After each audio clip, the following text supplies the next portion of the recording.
My name is Iyad Abumoghli, and I am the director of the Faith for Earth initiative of the United Nations Environment Program. I have been working for the past 23 years with the United Nations in different positions. Lately, or last position before this one, I was the regional representative of UNEP in West Asia and North Africa.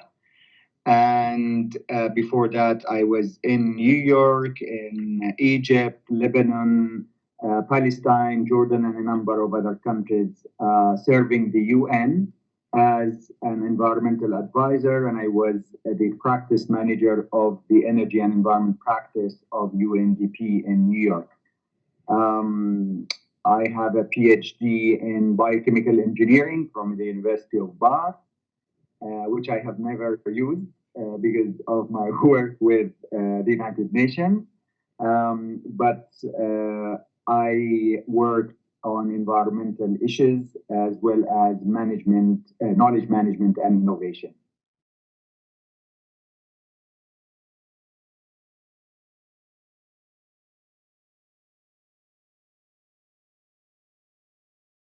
As part of chemical engineering, of course, you have to take courses on environmental protection and environmental degradation and so on. But then I had to do a compulsory service with the Army.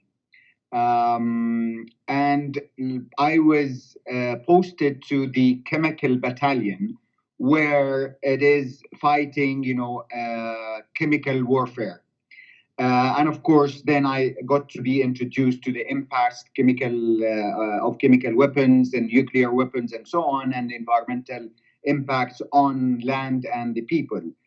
And when I finished my service, I worked with the Water and Environment Center of the University of Jordan as a research associate.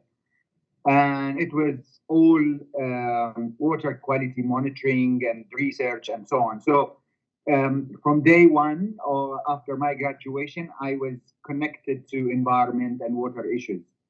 In the year probably 2000 or 1998, the world adopted the Agenda 21, which is a framework for sustainable development at that time. And at the same time, some of religion leaders were saying, well, we don't need an agenda because we already have an agenda, the agenda of faith, because it calls for the protection and the sustainable use of resources, and you have to leave land or earth as you received it. So I was intrigued by that, and I conducted a research and wrote a paper on the role or the relationship between Islam and sustainable development. And I took each one of the Agenda 21 and related it to what Islam and the Quran is saying.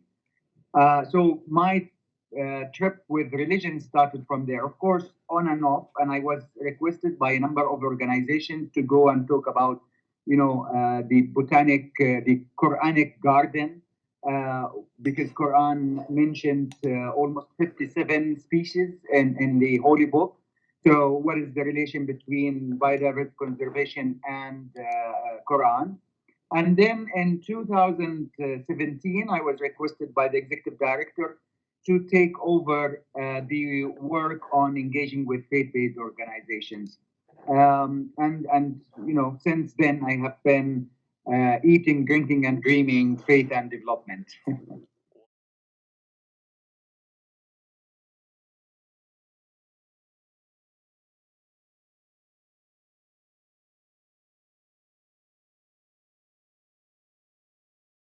We have to recognize that the impact and power and outreach of faith-based organizations are unprecedented.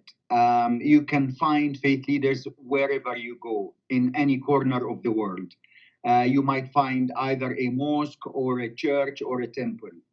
Faith-based organizations have been for centuries providing development support to local communities even building schools, hospitals, roads, and infrastructure, and so on. So they have been actually providing what everybody is calling now, eradicating poverty, reducing hunger, and so on. Also, there's one thing that is the most common thing between all religions and faith is the call to protect the creation or natural resources. In each script of any religion, you would find something calling followers to live in harmony with their nature and surrounding. So this is something that is common between all religions, and it has to be, catalyzed on and utilized to bring different religions together in fighting climate change, conserving, biodiversity, and resources of Earth. So, taking that as a starting point, we developed what we call now the Faith for Earth initiative, which is basically engaging with faith-based organizations in their fight against climate change or in conserving natural resources. And of course, the initiative has three main goals. First one is to engage and empower and inspire faith organizations and faith leaders. The second one is to provide the knowledge bases and evidence, scientific evidence, for the faith leaders to be able to convey their sacred or religious messages in a scientifically approved manner. And the third one is to capitalize on their wealth, because faith-based organizations are the fourth largest economic power on earth. They own assets that are, tremendous assets. So while they call and preach about conserving nature, they need to practice what they preach. So their faith investment should be transformed into green faith investment according to their beliefs and religions and so on. But then let's divest from environmentally harmful investments into impact investment that benefit society, economy, and people and the planet.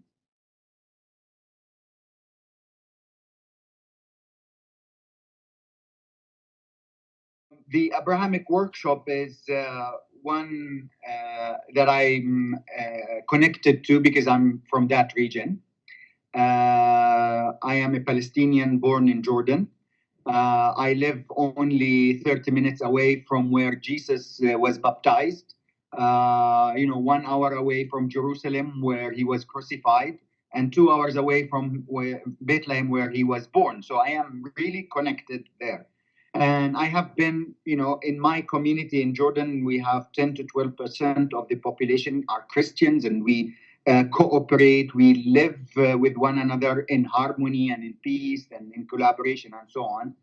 Our neighbors, the Jewish people, are also our cousins. They descend from the same prophet, from Abraham, and so on.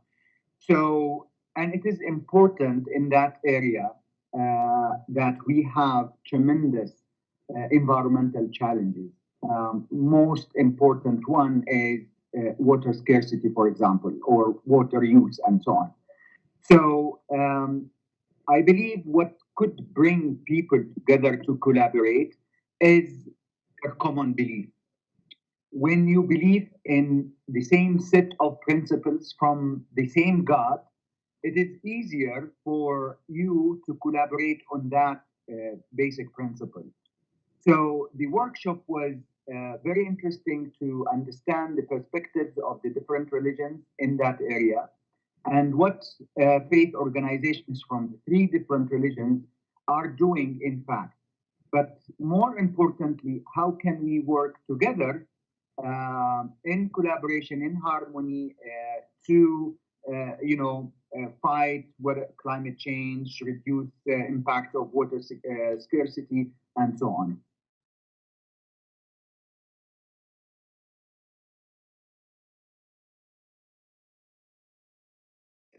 this region is the cradle of civilizations.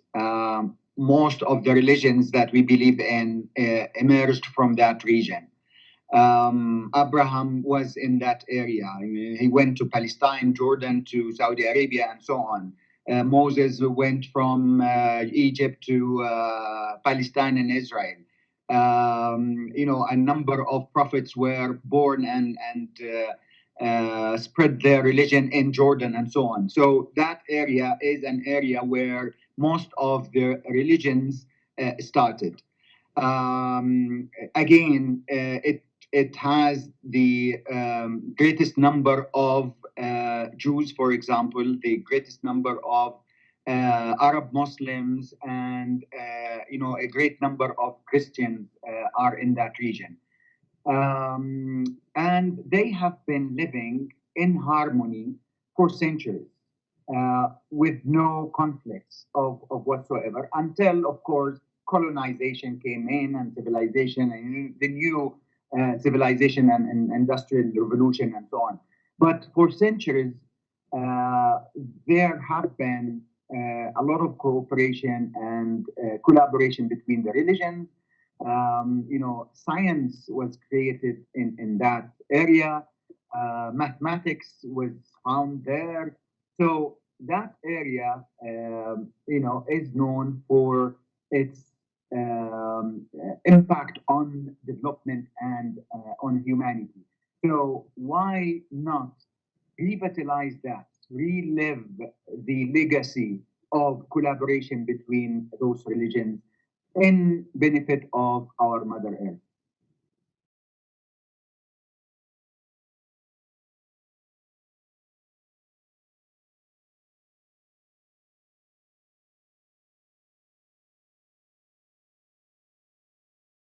Well, although we do have different backgrounds, different religions, but we have one planet. And we all have one goal, which is to protect this planet, to live on it. We all breathe the same air. We drink the same water. We get sick because of the same pollution. So environmental degradation does not differentiate between a Muslim or a Christian or a Jew. So we are all in this together. Now, again, building on the commonality of the call of these religions on environment, there is the basic or the baseline to start collaboration.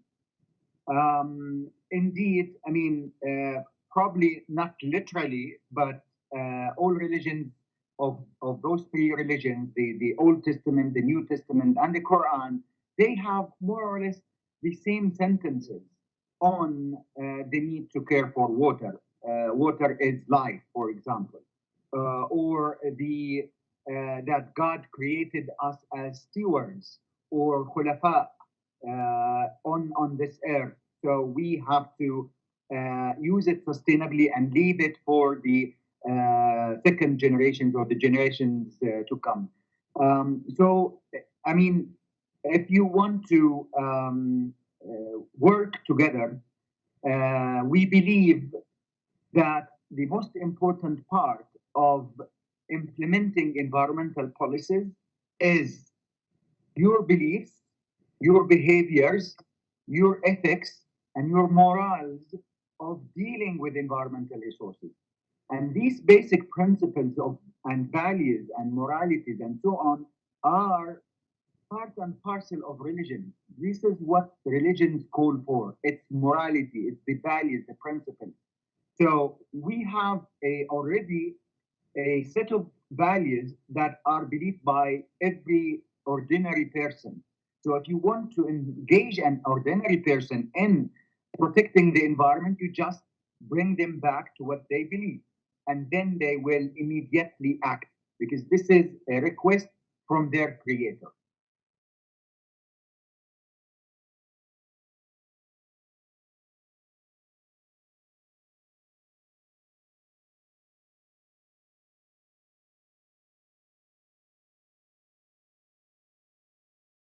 So I will tell you a story. Well, we have what we call the UN Environment Assembly every 2 years, where it is a meeting place and space for decision makers and stakeholders to come and adopt policies and take decisions.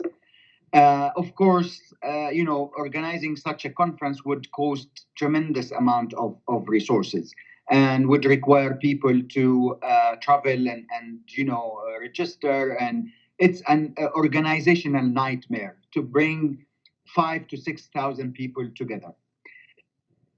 What I was engaged with a few weeks ago, I was requested to go and talk to a congregation, the Seventh Day Adventists, in one of their prayers, and the priest said, "Well, we're calling for a prayer for people to come and pray, and at the same time, you could do a speech."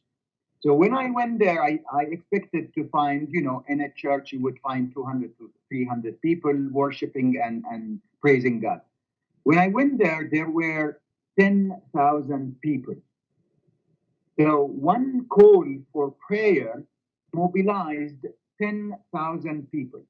This is what I talk about, the power of religion, the power of a prayer, the power of belief, okay? So this is the power that we want to harness and utilize.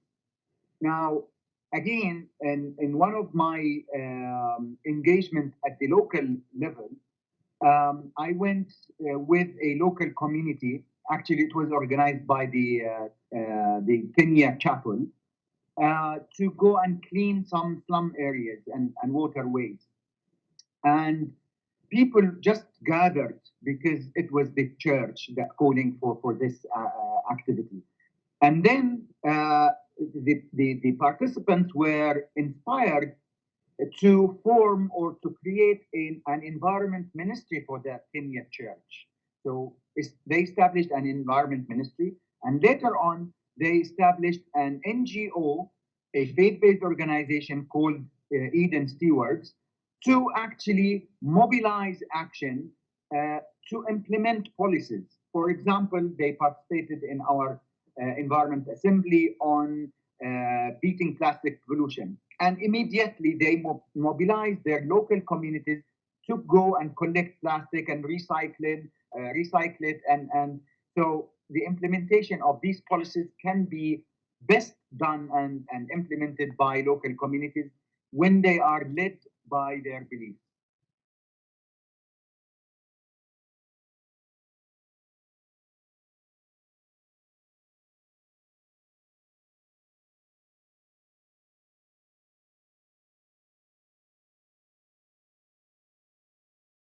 Again, going to the sacred scripts of the three Abrahamic religions, there are specific, statements on the need to sustainably use resources or natural resources. So you have the divine policy already established by God, okay? But our practices, celebrating, for example, our faith festivities and traditions, are not according to these statements. Not pinpointing on any religion, but I can give you examples from all different religions. For example, Christmas. Christmas is a religious holiday, right? It's a religious festival. But in Christmas, people consume and waste probably double the amount of resources that they consume on a daily basis. The amount of wrapping or gifts and boxing and what have you, the trees that are cut and then after a few days or a month are thrown away without recycling, without proper management. In Ramadan, for example, although it's a month for fasting, people should eat less, right? Because they fast all day, so they have little amount of time to eat. The amount of waste that is generated in Ramadan is 30% more the amount of waste generated any other time, and so on and so forth. So it is upon us to go back to our own faith principles of sustainably use our resources, specifically and especially in our traditional practices. Then that will be replicated on the other daily practices by us and by our neighbors and so on. Indeed, the consumption and or the unsustainable consumption and production is what is leading us to what we are facing today. You know, when you generate more income, the first thing that you think of is to buy a car. When you generate more income, the first thing that you think of to renew your car or better car or faster car. So our mind is trained to consume. So this is what we're working on as UN Environment Program, and as the Faith for Earth initiative, is to provide alternatives. Yes, you need to be mobile, but there are other alternatives for sustainable mobility. Mentioning mobility, for example, faith-based organizations own 50 to 60% of educational institutions worldwide. So, and they operate a fleet of buses, for example, for their students and so on. So if we go to these organizations and tell them, okay, let's immediately shift to electric buses, right? So we would be saving, hundreds and thousands of carbon dioxide that is emitted by the fleet of buses of schools and universities.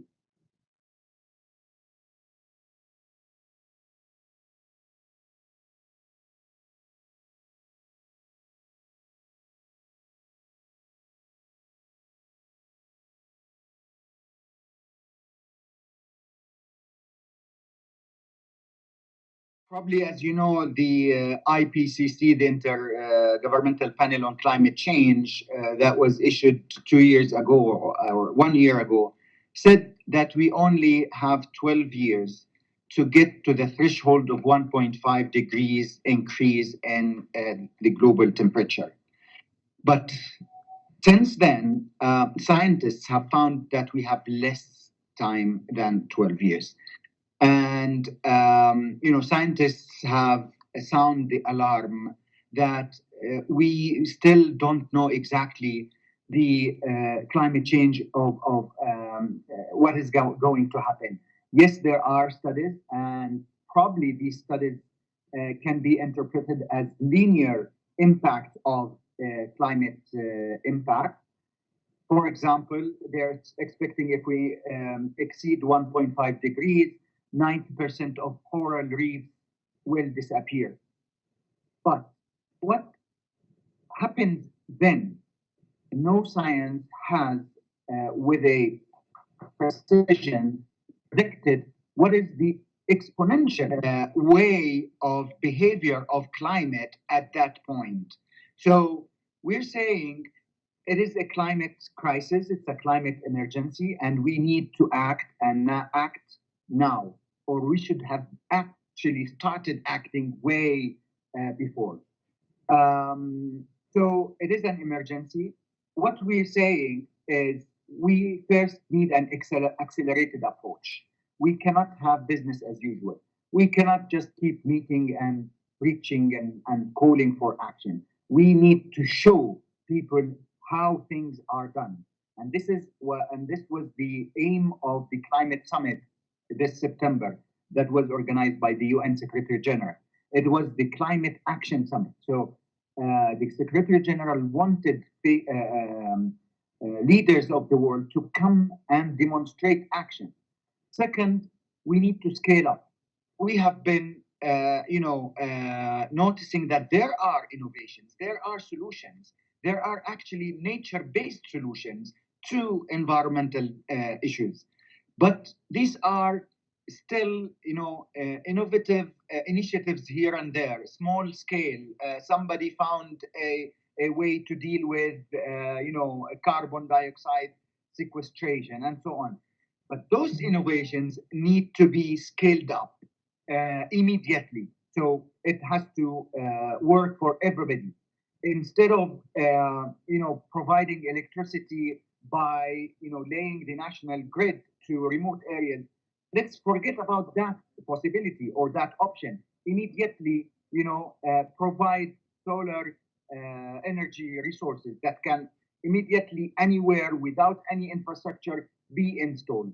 So this is what we need to act in an accelerated approach and scale up.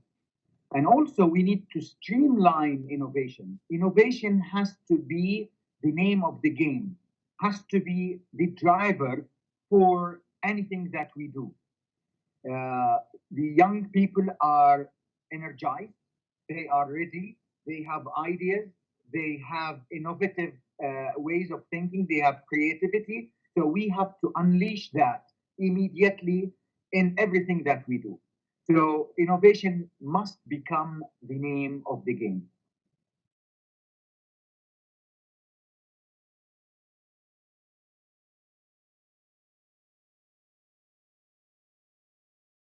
The minute that I left the workshop, and actually it was a commitment that I made at the workshop, is to support the work on the Abrahamic tradition and environment. And I have assigned a researcher for 6 months to support the University of Connecticut to conduct a mapping of all environmental actions by faith-based organizations in the Middle East and North Africa region. So we have compiled hundreds of actions and activities by faith-based organizations. So we're ready to refine that and share it publicly. What I have also done, and this is a continuation of my previous work as the regional representative of West Asia, we at that time we have done in a consultative process a mapping of environmental priorities in the Middle East and North Africa region. So considering the work with the University of Connecticut, we have gone and done more research. In fact, basically because when we first started, we started with 12 countries in West Asia. Now, the MENA region, for the purposes of this study, is bigger, as it includes 22 other or 22 countries in total. So we needed to do some research and verify the numbers and add the numbers of the other countries and so on. So we also have that paper produced specifically as a result of this workshop. So this is the basic principle of the Faith for Earth is action. I am done with speaking. I want to do something. So when I promise, we deliver. So immediately we have worked on those two products, and we are already in the final stages of scientifically verifying them because this is something that needs to be public. So we deliver on what we promised.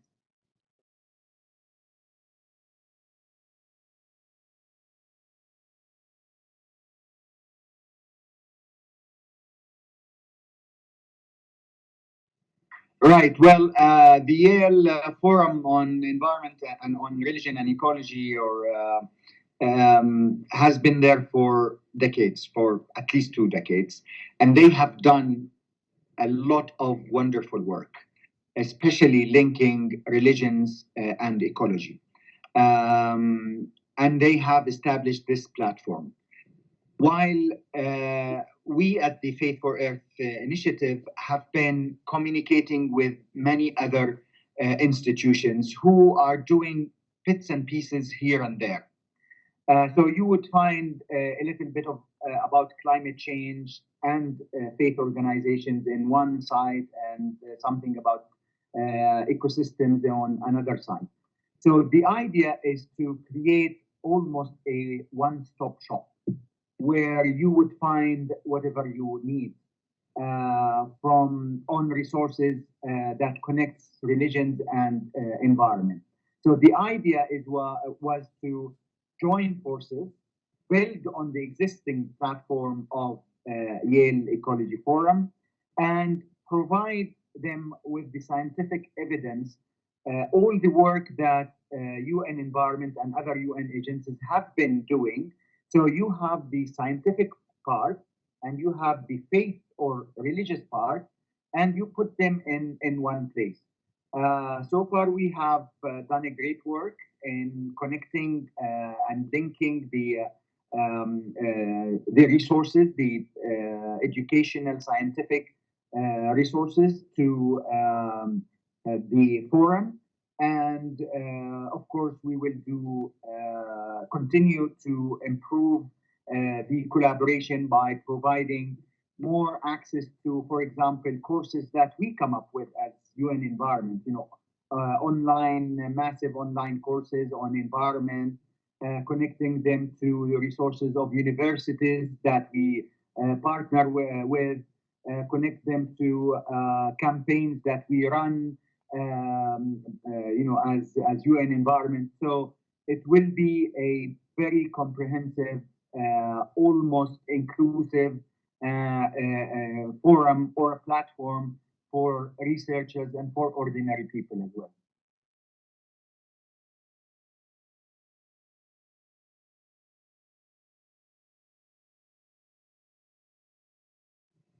Well, it was the Mediterranean Sea, a blue Mediterranean Sea. It is unbeatable. It's beautiful. And Rhodes Island. I mean, it's a wonderful place. I've been there several times, and I always, get amazed of its beauty. But certainly, what I was impressed with is the amount of knowledge that people have. I met new people that I didn't know before. And I mean, I was really impressed with their knowledge and resources and their actions and so on. So, networking was one important thing that I have built there. It is also important to highlight that in these meetings, where people come with a passion for action, you build better sustainable partnerships. It was not a conference that you go and listen and okay take notes and so on, but it was a small group, all dedicated, representing the three religions, representing academia as well as faith leadership and the UN. So the composition was unique. So I believe this is the sort of things that we should aim for in all of our meetings. And at the end of the workshop, we all committed to act. So the last concluding session was, okay, you came here, what are you going to do next? Which is, something that I cherish and I have tried to, deliver on, which I'm sure that everybody who attended that meeting will do the same.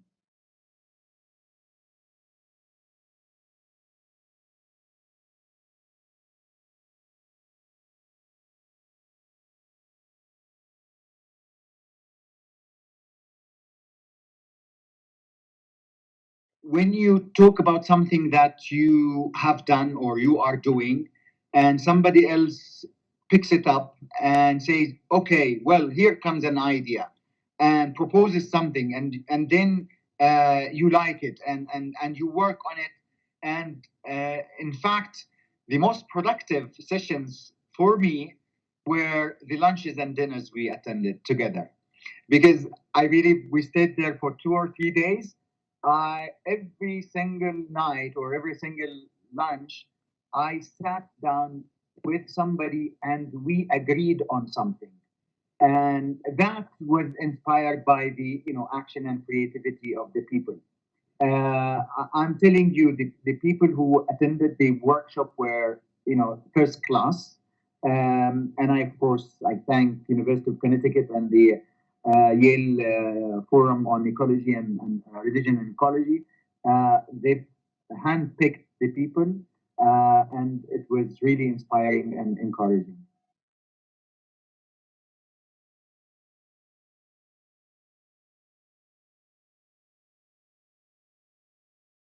It is time to act.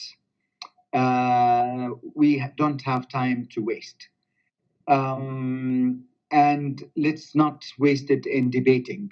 Debating doesn't take us anywhere. The science is clear. I mean, there's no, I mean, even the climate deniers are skeptic of their denials. So the science is clear. Even if we submit to the climate deniers and say, okay, it's not climate change, but something is happening. I mean, historically, the amount of water of rainfall on areas that never experienced that is something new. So we need to tackle that. The amount of hurricanes, I mean, actually, hurricanes taking place in Africa that never happened in history in some of the countries. Climate is changing, whether it is because CO2 emission or because of whatever. We need to take action, and actions must be based on uh, nature-based solution. Nature was created for us, and we need to utilize it in a clever way. There is a solution in the forests. You know, forests are the lungs of the world.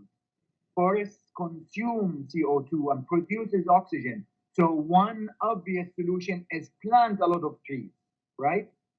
Um, you know, traveling or marine shipping and so on. Well, the seas cover 3/4 or 4/5 of the world of Earth's surface. So why don't you use that for shipping, but shipping in a sustainable way? And there are actually innovations. There are ships that are completely run by solar or by electricity and so on. So solutions are there, and we need just to act and implement them. And they must become the norm, not the exception, not the initiative. They must be the streamlined actions and activities.